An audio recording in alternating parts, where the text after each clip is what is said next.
Hey, it's Mike, Room Party 4 Crafts, back again.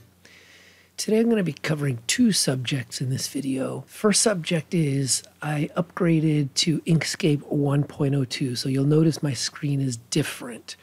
These two topics are in this video because I'm the type of person that I don't upgrade unless there's a really good reason to, and there had not been a really good reason to upgrade until I started making this video, and I learned something new about Inkscape 1.02, and that one thing was enough to make me upgrade. There's nothing else about the upgrade that I like or I find valuable. I think the things that they added are pretty useless. I don't care about dark mode.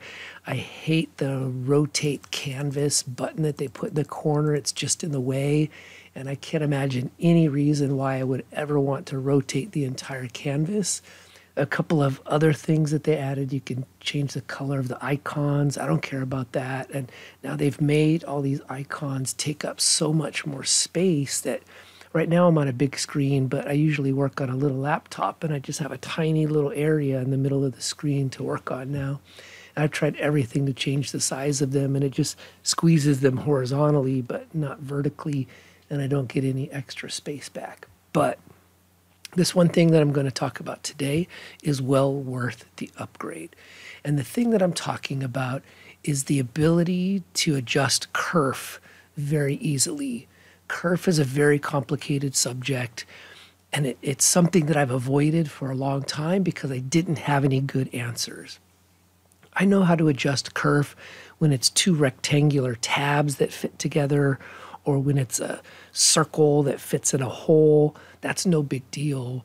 But what if it's a symbol, like somebody's logo that you want to inlay into a cutting board? And I didn't know a good way to do that. I would change the percentage scale of the object, and then I would try it over and over and over again, adjusting the nodes until it worked. But that wasn't a very satisfying way. Now you can do it with pretty much just one click. You could almost do it in the old version of Inkscape, the 0.92. So with the 0.92, you have dynamic offset, which is kind of like kerf, but you can't type in a number to tell it how much to kerf, and it rounds off the corners, and then your object won't fit in the inlay. So that didn't work. So instead you could do with offset. And so you could go in the settings and change the offset setting, and then you could either go path and then outset or path inset, depending on if you want it bigger or smaller. But it doesn't work properly on some shapes. For example, with this circle here, you can see it's 50 millimeters by 50 millimeters, and then if I outset it, it's now 51.301 by 51.287. It didn't do that properly, and now that's not going to fit in the inlay that I created for it. So I could go and type 301 in here because it's a circle, but if this was an odd shape, like I said, like a company logo or something, I couldn't do that, and it just wouldn't work, and that's not a satisfactory way to do that. Now with the new Inkscape 1.02, the coolest thing that they added to 1.02 is this path effect menu. These path effects were already in the previous versions of Inkscape. They just made them easier to use. They fixed the one that I really like now.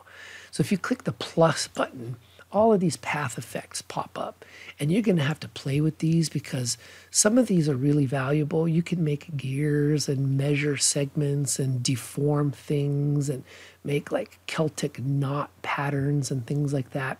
But the one that I want to show you today is the new offset.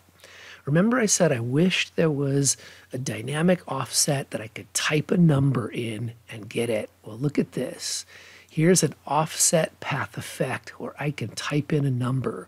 And not only that, but it doesn't round my corners. This is exactly what I was looking for to make kerf easier.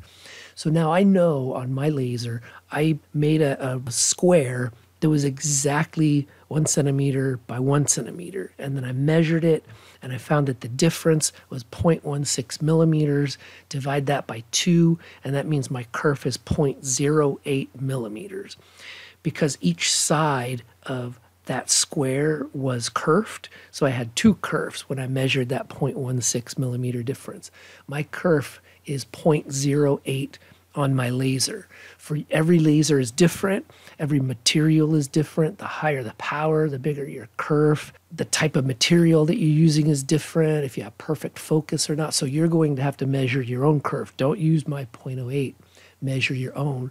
But now all I have to do, if this weird shape right here was an inlay, that was somebody's logo, and I wanted to inlay it, all I would have to do is type 0.08 into that offset and hit enter. And I don't know if you saw it move a little bit, but it just moved 0.08 millimeters. Now, to make it easier to see, I'll put 3 millimeters and hit offset again, and that time you saw it. I'll undo that, and let's say you wanted to make the offset smaller. So if you're cutting something that you want a shape to fit into, that the part that you're cutting out, the shape is going to get bigger when you cut it. So you want to make it smaller so that it comes out the regular size. To do that, all you do is put a negative number. So if I put -3 and hit enter, it just inset that by 3 millimeters. So that's it. That's all there is to it now, and it didn't round the corners or anything. So now let's look at it with this circle. Remember, the circle didn't work in the other version of Inkscape. So if I have a 50 millimeter circle and I offset it by 0.08 millimeters and hit enter, it's now 50.16 by 50.16, which is exactly what I hoped for and exactly what I would expect. Now when I cut this circle out on my laser, it will come out to be exactly 50 millimeters. So that's it. That's what I was so excited about sharing with you. I have avoided making files that required kerf.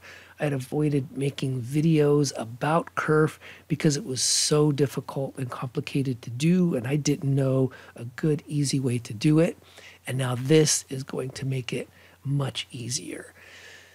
So let me know down in the comments section if you have any questions. You can always reach me at party4crafts@gmail.com. And if you'd like to see when new videos come out, just click the subscribe button. All right, I'll see you next time.